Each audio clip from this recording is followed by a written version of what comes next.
My name is Corbin Simonsen. I'm a Staff Sergeant. I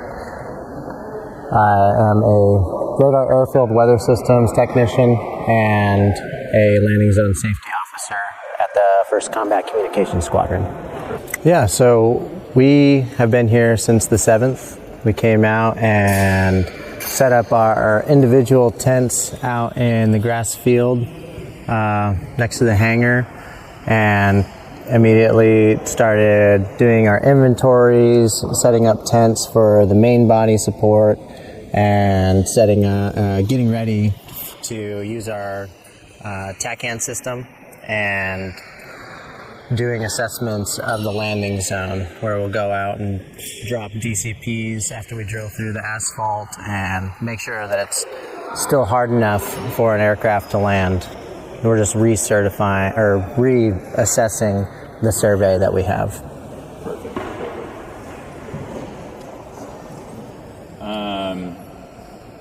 So tell me a little bit about what the exercise has been like for y'all. What sort of aircraft have y'all had coming in?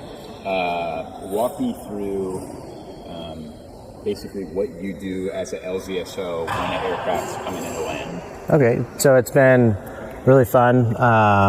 Camping, we've been working with the 37th Airlift Squadron, the 67th DVIDS,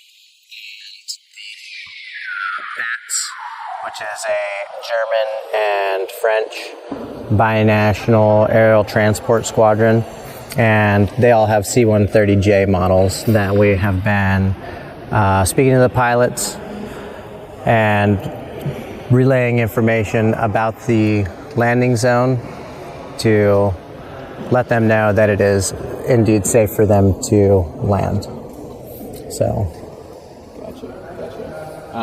And then basically I'm losing on the ground a little bit. You mind if we just that's fine. That, one more time? Tell me a little bit about what a landing. Actually, we can probably just wait until they set this up there. So yeah, tell me a little bit about what does it look like for you as an LZSO whenever you're communicating with aircraft. How do you help them come in and land? So we give them the length and width of the airfield, as well as the airfield marking patterns that we're using.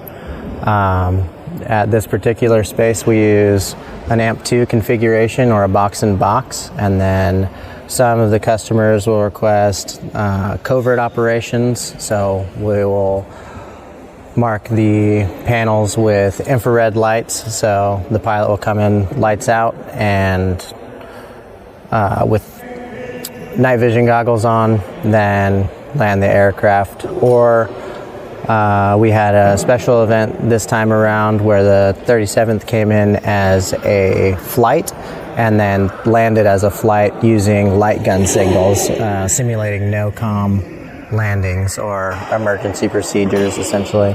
Oh, that's really cool. Yeah, it was really neat. Is this your first time participating in Exercise Heavy Rain? This is my first time participating in Exercise Heavy Rain, yes. Gotcha. So far, what's been your favorite part about the exercise?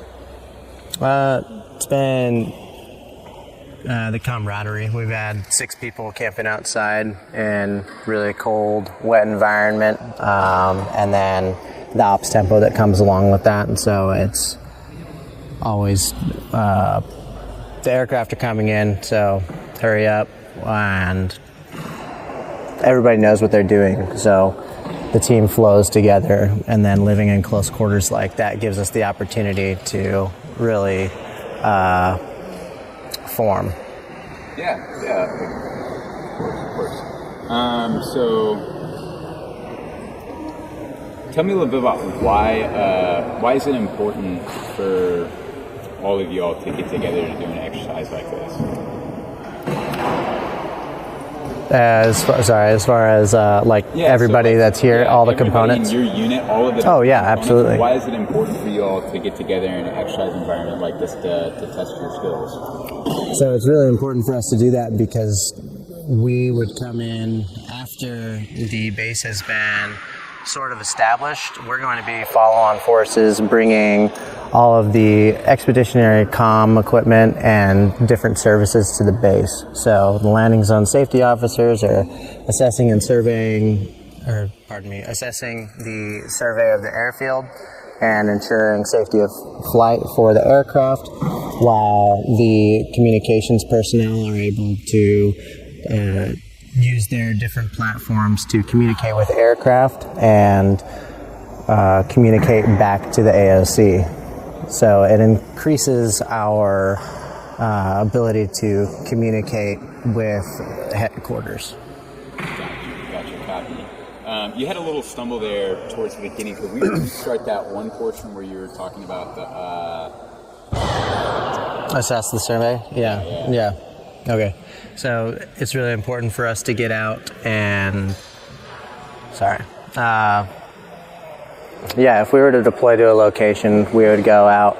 The landing zone team would assess the airfield based off of our survey, and all of the comm suites that would come out along with it are to increase our ability to communicate back to the AOC. Perfect. And as well as the aircraft. Yeah, gotcha.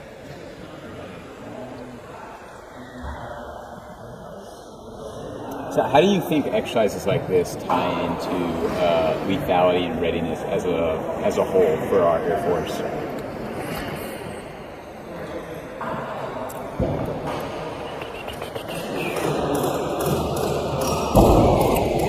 So something like this would allow us to go out to an Army FOB and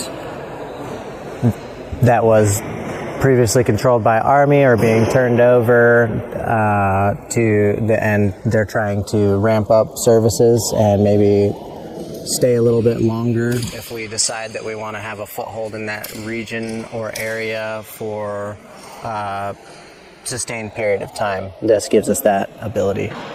Gotcha. All right. Well, I appreciate you taking the time to do this interview with me. Is there anything that I didn't ask you about that you think would be important to share with anybody who wants to learn about this exercise?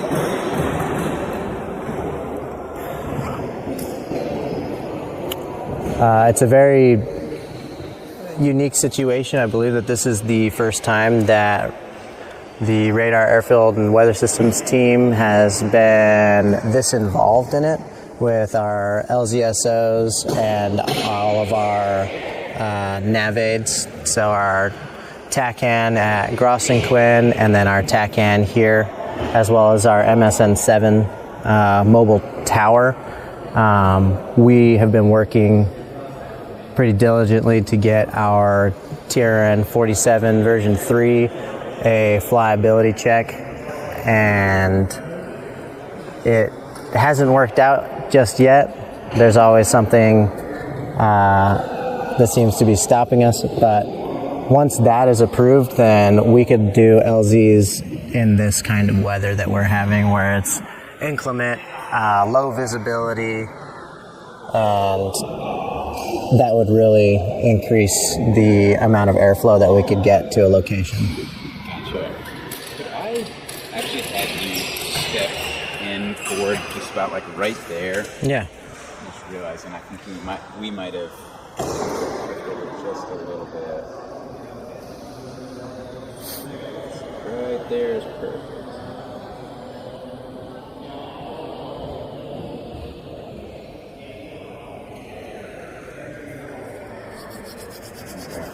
And then could we run that last piece back that you were telling me about, the something with the radios? Yeah. So we have the TACAN at Gross and Quinn, where they're doing drop zone operations, and then we have the TACAN here, as well as our MSN-7 mobile tower. The TACAN that we have here at Chievres is a new to the Air Force model, and it's command specific. That have it here in Europe, So we have been testing it and trying to get it flight checked for locations like this so that we could do inclement weather procedures so the aircraft could land in inclement weather. So in Europe, that's very important because there's always inclement weather.